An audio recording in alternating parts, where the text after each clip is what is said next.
네, 안녕하세요. 오늘 안티에이징 시장성에 대해서 간단히 말씀드릴 김학균이라고 합니다. 저는 오늘 안티에이징 시장에 대해서 간단히 말씀을 드릴 건데요. 어떤 저희가 사업을 한다고 할 때 아이템도 중요하지만 그 사업에 대한 시장도 굉장히 중요하다고 생각이 들어요. 예를 들어서 제가 MP3를 개발을 한다고 했을 때 음질도 너무 좋고 가격도 싸고 용량도 많고 그런 MP3를 개발한다고 하더라도 어떤 누구도 구매하지 않을 거예요. 왜냐하면 우리 손에는 이미 핸드폰이란 훌륭한 MP3가 있기 때문에. 그만큼 아이템도 중요하지만 어떤 시장을 향해 사업을 추구하고 있느냐, 그리고 고객들의 수요와 니즈는 충분히 있느냐가 사업을 함에 있어서 굉장히 중요하다고 생각이 듭니다. 그래서 저는 오늘 많은 사업들 중에서 굉장히 시장성이 넓다고 사람들이 말을 하고 있는 안티에이징에 대해서 말씀을 드릴 거고요. 안티에이징은 쉽게 말해서 나이에 따라 손실되는 기능과 노화 현상을 지연시켜 건강한 삶을 유지하는 것에 집중하는 것이라는 뜻이고, 솔직히 요새 어떤 누구라도 나이 드는 거를 그렇게 좋아하는 사람은 없잖아요.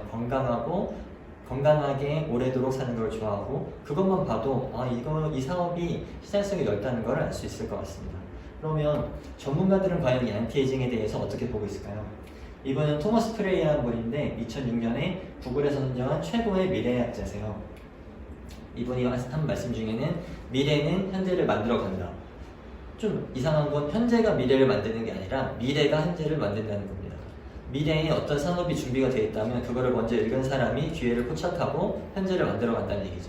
그래서 이분이 말한 미래 산업이 18가지가 있는데 이 중에서도 저희가 말씀드리고 있는 안티에이징이 포함되어 있습니다. 그럼 국내에는 어떤 일이 있을까요? 국내에는 그 삼성경제연구원에서 이미 2013년에 새로운 성장 동력으로 부상하는 안티에이징이라는 보고서를 발표를 한 적이 있습니다.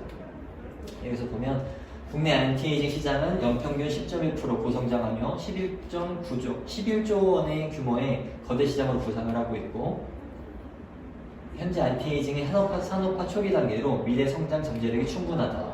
안티에이징 산업에 대한 기업과 정부의 민첩하고 적극적인 대응이 필요하다.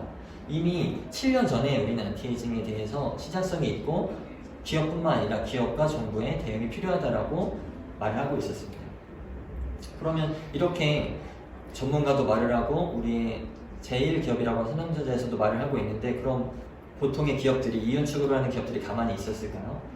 세계에서 가장 훌륭한 기업 중에 하나인 구글은 이미 안티에이징, 항노화 산업에 뛰어들어서 타임지에는 과연 구글이 죽음마저 해결할 수 있을까라는 기사까지 실린 적이 있고요.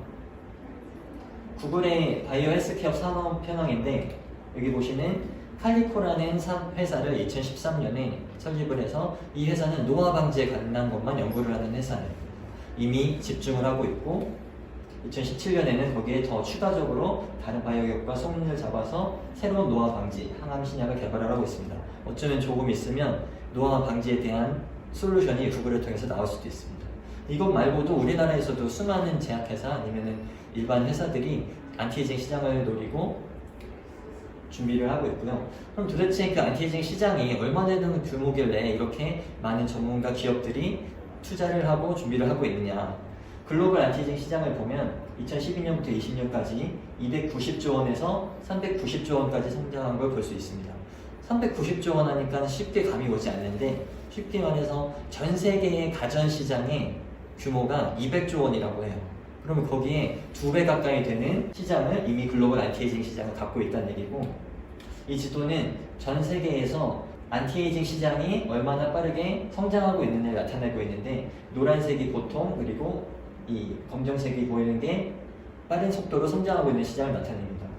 아시아, 중앙아시아, 유럽, 북아메리카, 오세아니아, 어디 빠질 것 없이 전 세계적으로 빠르게 성장하는 걸 볼 수 있고요. 그러면 전 세계 말고 국내는 어떻게 되느냐? 국내 안티에이징 시장은 2020년 현재 28조 원으로 예상을 하고 있는데, 아까 말했던 390조 원, 28조 원 사실 감이 안 와닿는 숫자죠. 그럼 저희가 쉽게 알 수 있는 라면 시장이 2조 원 정도 규모라고 해요. 그리고 치킨 시장은 5조 원, 커피 시장은 2018년에 약 7조 원이라고 합니다. 세 가지 산업을 다 합쳐도 14조 원 밖에 되지 않아요. 근데 국내 안티에이징 시장은 이미 28조 원의 시장을 나타내고 있는 거죠. 근데 여기서 더 놀라운 거는 이 세 가지 시장의 성장성과 안티에이징 시장의 성장성에 따른 차이입니다. 우리가 그 치킨 시장이 성장을 하려면 지금 우리가 닭을 한 마리 먹던 걸 두 마리 먹어야 되고 커피 한 잔 마시던 걸 두 잔, 세 잔을 마셔야 돼요. 라면 한 번 먹던 걸 두 봉, 세 봉을 먹어야 시장이 성장을 할 수 있다는 얘기죠. 그럼 결과적으로는 이 시장은 제로섬 게임이라는 얘기죠. 그렇지만 안티에이징 시장은 이제 막 초창기고 앞으로도 무궁무진한 발전 가능성이 있다고 볼 수 있습니다. 그럼 이렇게 안티에이징 시장이 성장하게 된 배경은 어디에 있을까? 크게 두 가지로 볼 수 있는데 첫 번째는 트렌드, 두 번째는 인과학적 특징이라고 볼 수 있습니다. 트렌드는 이미 예전에는 80세 보험 만기 이런 보험들이 있었지만 보험이 거의 대부분 100세 또는 120세 만기 보험이 나오고 있어요.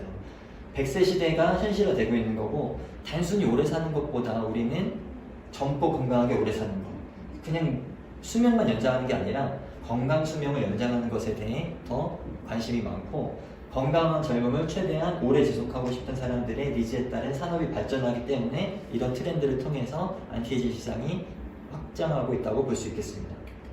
두 번째는 인구학적 특징인데 많이 들어보신 그 베이비 부머 세대가 이미 고령화가 됐습니다. 그렇기 때문에 이분들은 지금 전 세계 인구의 3분의 1을 차지하고 있는데 그동안에 쌓아온 부 때문에 은퇴 이후에도 하고 싶은 일을 능동적으로 찾아서 도전하고 있고 넉넉한 자산을 바탕으로 자신에게 투자를 아끼지 않습니다. 이분들이야말로 건강하게 오래오래 살고 싶은 분들인 거죠.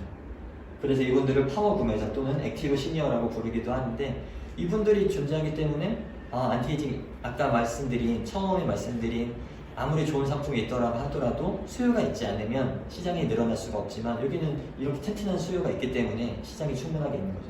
근데 전 세계 3분의 1밖에 없고 나머지 3분의 2가 그럼 없지 않냐? 그렇지만 또 나머지 3분의 1을 차지하는 밀레니얼 세대는 틀에 박힌 것보다 탄력적인 생활을 좋아하고 미래보다는 현재를 즐기면서 건강과 외모에 투자를 하는 세대라고 합니다. 그렇기 때문에 전 세계 인구의 3분의 2가 늙지 않고 건강하고 오래오래 살 수 있는 그 안티에이징에 관심이 있다는 얘기죠. 네, 지금까지 안티에이징 시장에 대해서 간단히 말씀을 드렸는데 안티에이징 시장의 현재 그리고 앞으로 미래 그리고 이게 왜 가능성이 있는지 왜 기업들이 주목을 하는지 그 배경은 어디에 있는지에 간단히 말씀을 드렸습니다. 이처럼 안티에이징 시장은 무궁무진한 가능성이 있다고 생각이 들고요. 다음 기회에 이 안티에이징 시장 외에도 또 다른 좋은 기회가 있으면 찾아뵙도록 하겠습니다. 고맙습니다.